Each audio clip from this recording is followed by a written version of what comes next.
আমি সত্যি জানতাম না। আমি তো ভেবেছি 80% বিবাহিত হবে, 20% হয়তো বা সিঙ্গেল হবে, কিন্তু উল্টা হয়ে গেল। 80% সিঙ্গেল লাস্টের মাহফিলে এসেছে, ঠিক না বলেন? আমি আমার বাবাদের কাছে একটু আবদার রাখবো, আব্বা যান ছেলেটাকে বিয়ে দিয়ে দেন, আর দেরি কইরেন না আব্বা যান, বিয়েটা দিয়ে দেন। আমি আমার দিনাজপুরের একটা মাহফিলে বলেছিলাম যে শীতকালে যার বাড়িতে বউ নাই তার বাড়িতে কিছুই নাই, যুবক ভাইরা, তাই না?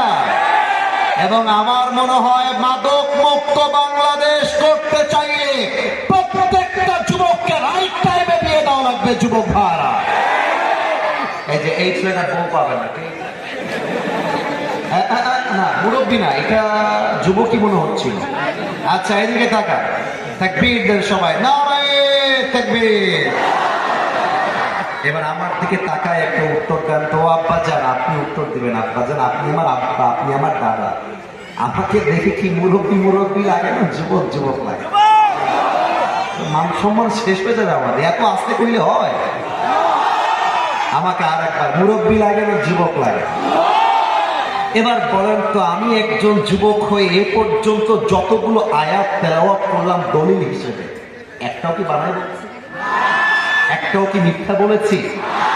এবার আমি যে যুবক, আমি যদি কোরআনকে বলি কোরআন, আমরা একটা সমাজ ব্যবস্থা করতে চাই যেটা হবে ইনসাফ ভিত্তিক সমাজ ব্যবস্থা, যেটা করতে চেয়েছিল আমাদের প্রিয়